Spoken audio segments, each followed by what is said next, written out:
Yo, what's up, guys? You already know what the fuck is going on, but just in case you don't know, it's a motherfucking podcast.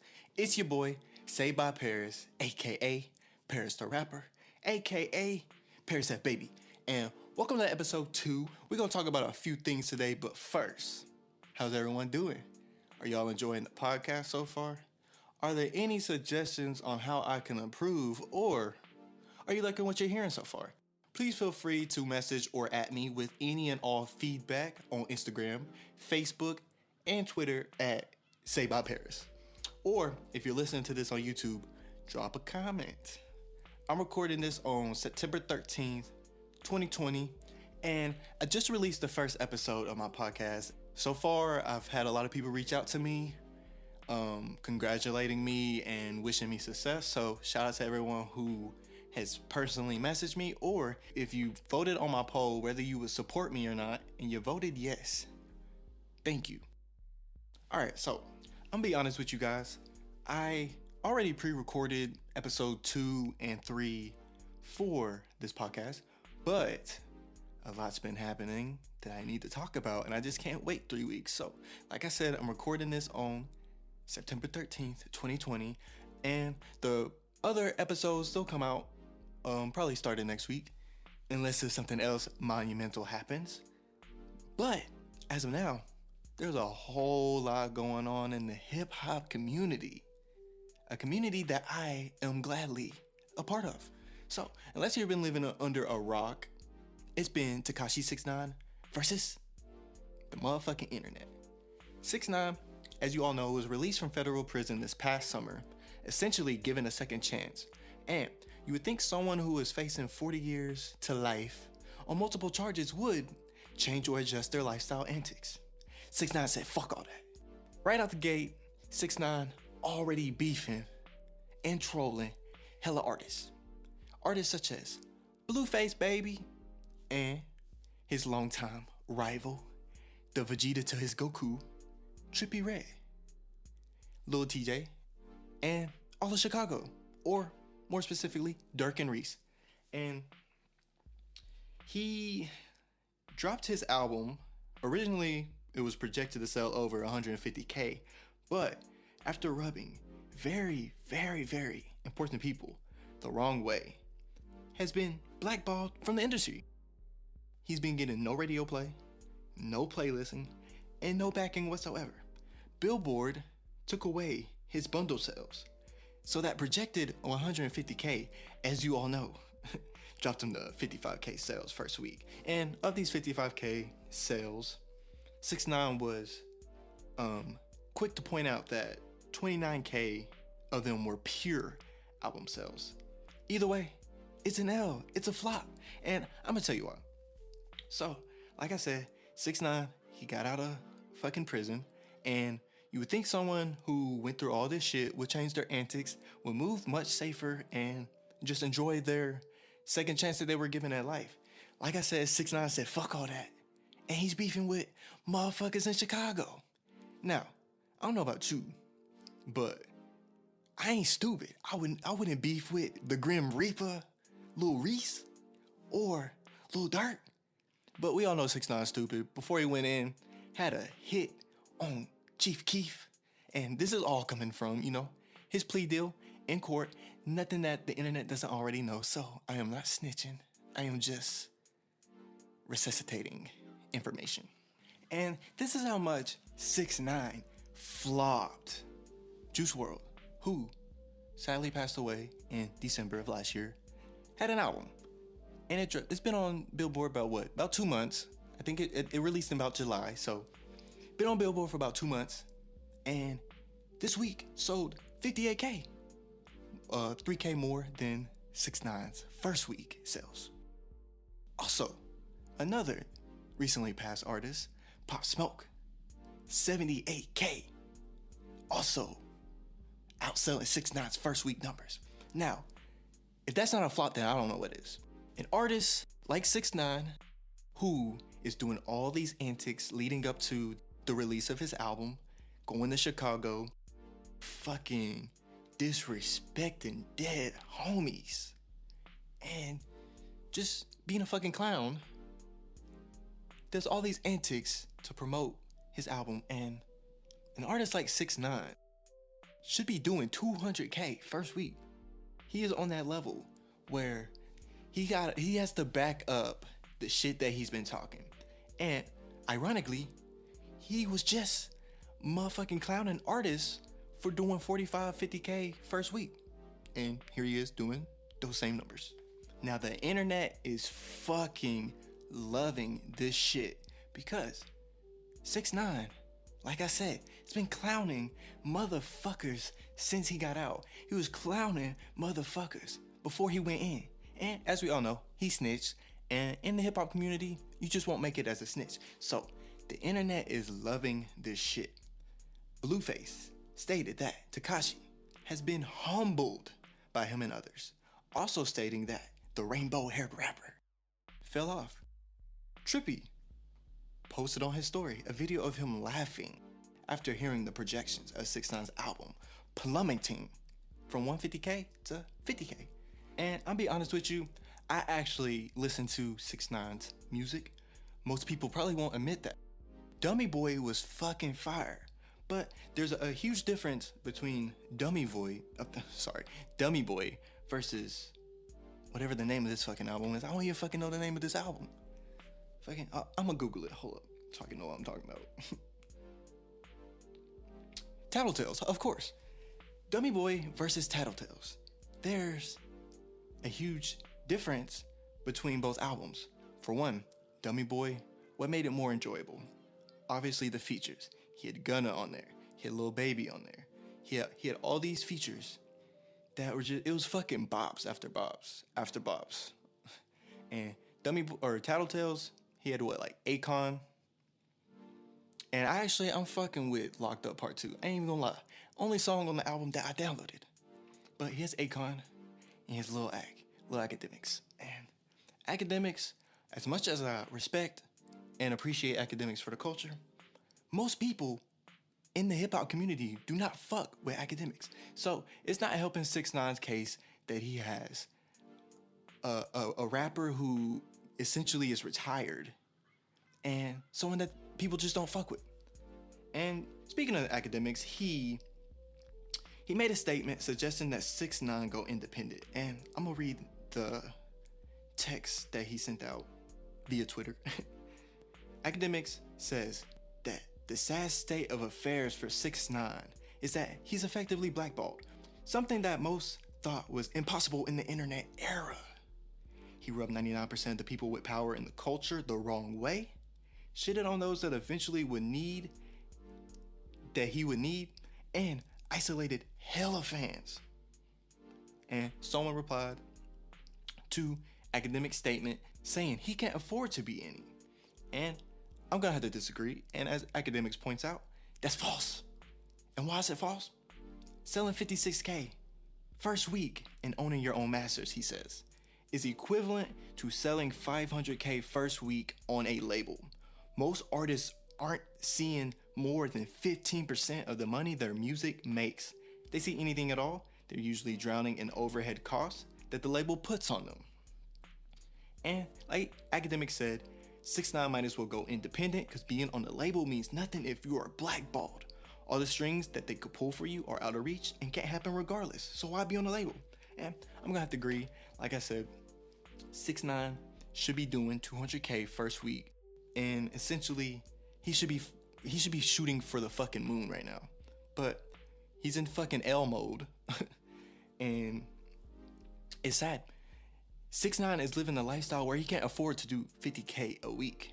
He has a security team with him, 8 to 9 niggas that he has to keep on payroll. Otherwise, this nigga dead. So he has to pay his security team, and he has his jewelry, and I'm sure he's living this lifestyle in a big house with fancy cars. He can't afford to do 50K a week. So if him going independent means that 50K is essentially 500K in sales a week, then what do you have to lose, 6ix9ine? You might as well go independent. Nobody fucking with you. The industry don't fuck with you.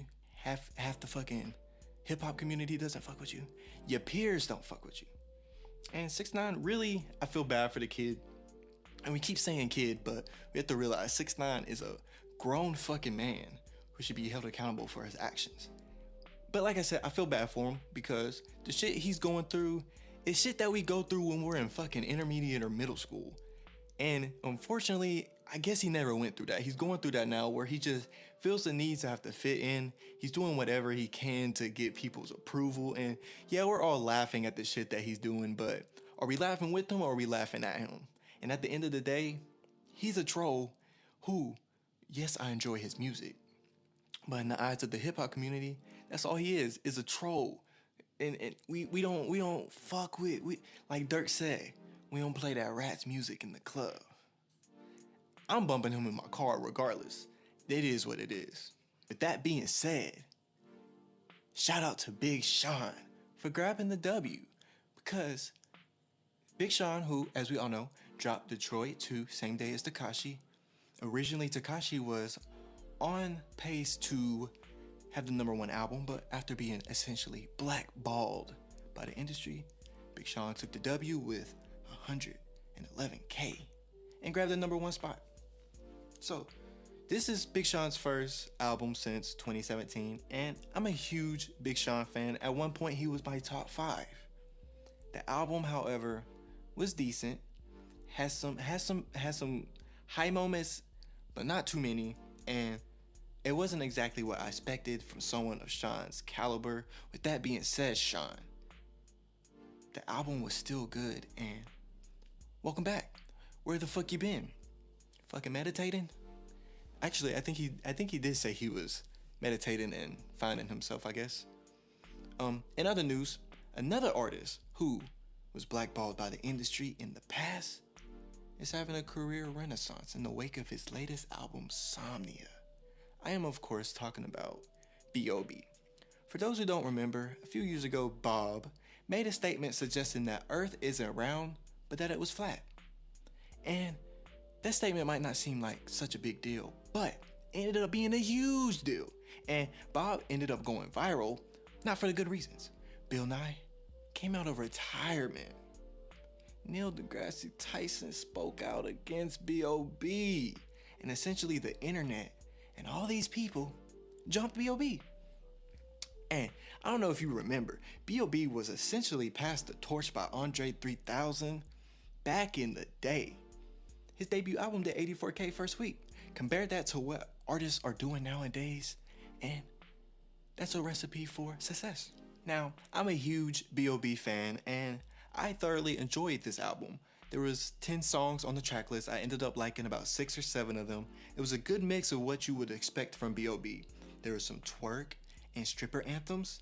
There was some woke shit, and there was just some good bops all around. One of his better albums. Now, if you're trying to get into B.o.B. or if you're sleeping, I recommend Somnia, I recommend Ether, Naga, and I recommend the Element tapes if you're ready to go down that rabbit hole. Shout out B.o.B.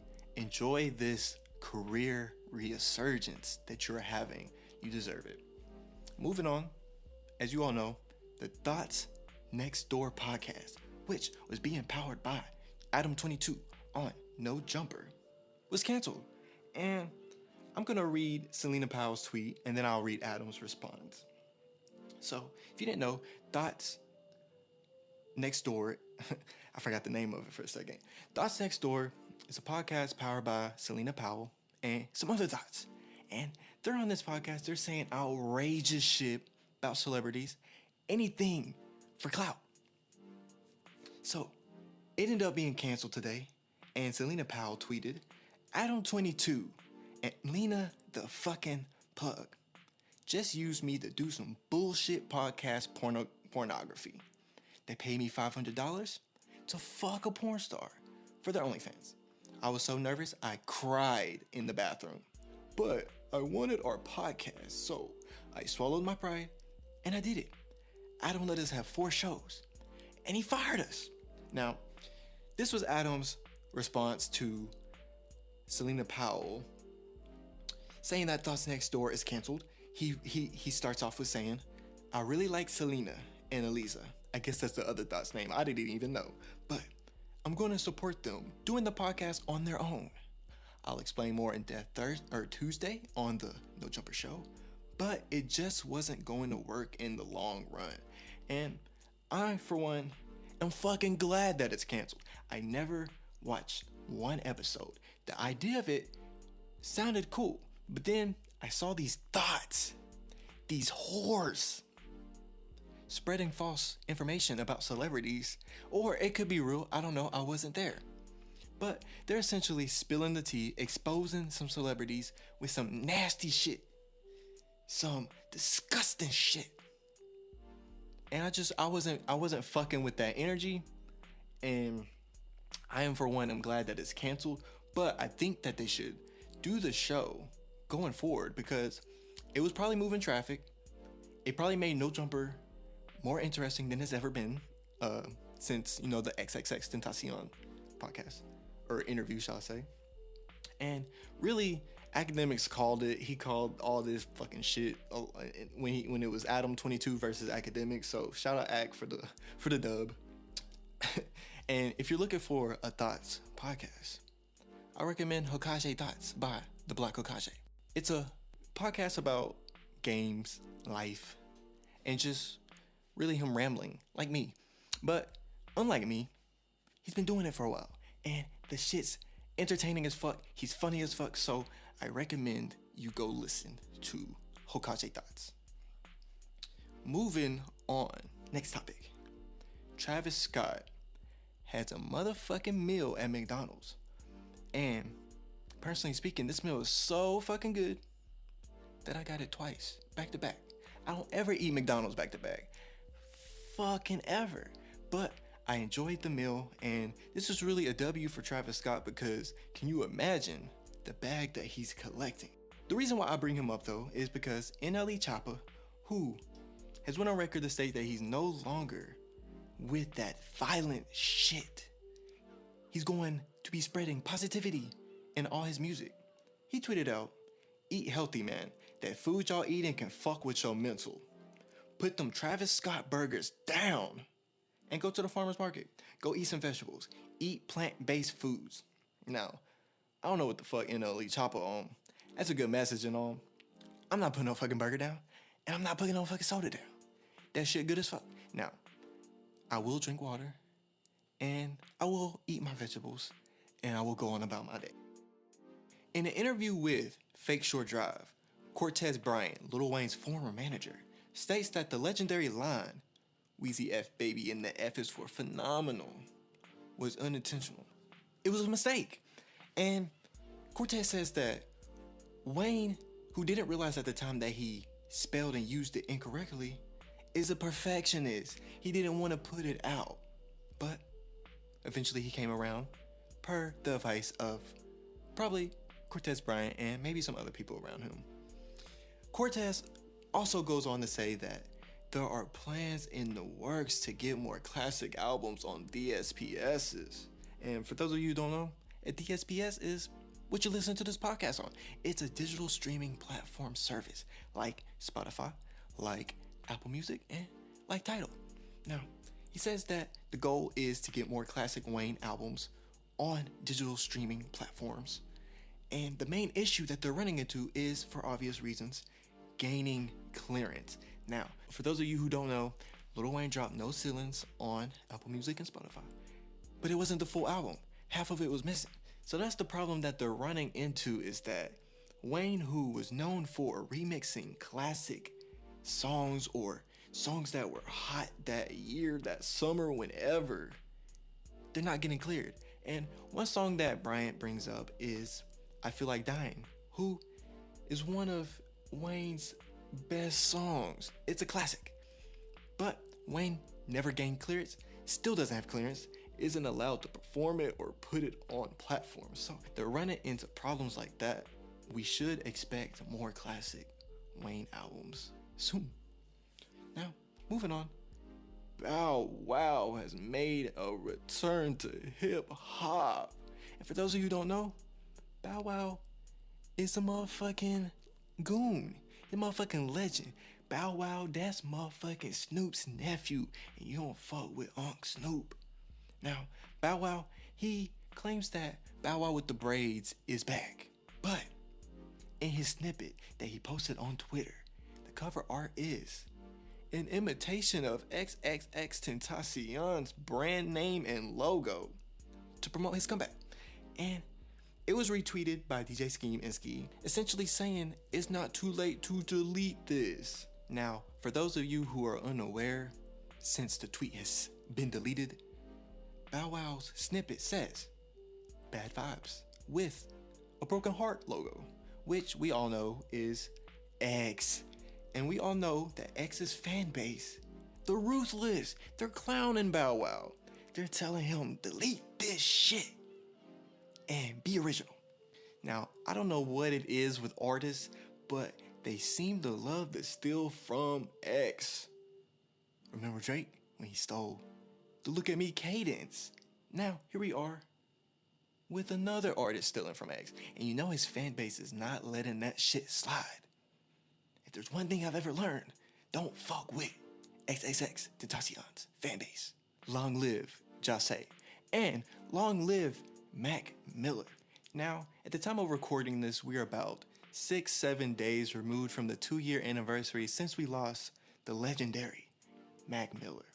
Usually, people say about artists, they're ahead of their time. But Mac Miller was at the right place, at the right time, in the right generation.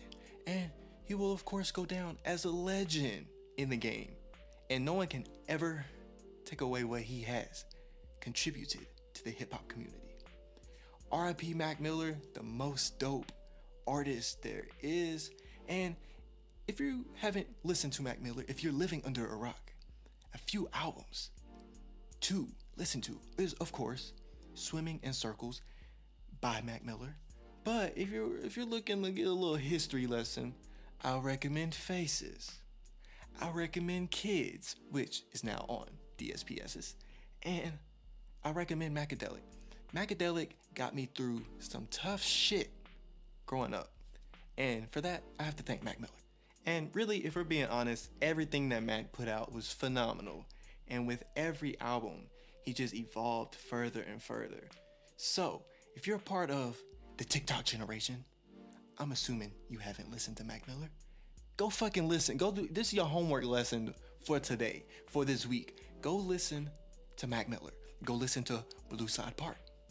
Go listen to Watch Movies with the Sound Off. Go listen to The Divine Feminine. And go listen to Good AM. And then once you do all of that, come back here and tell me what you thought. Now, that concludes this episode of my podcast.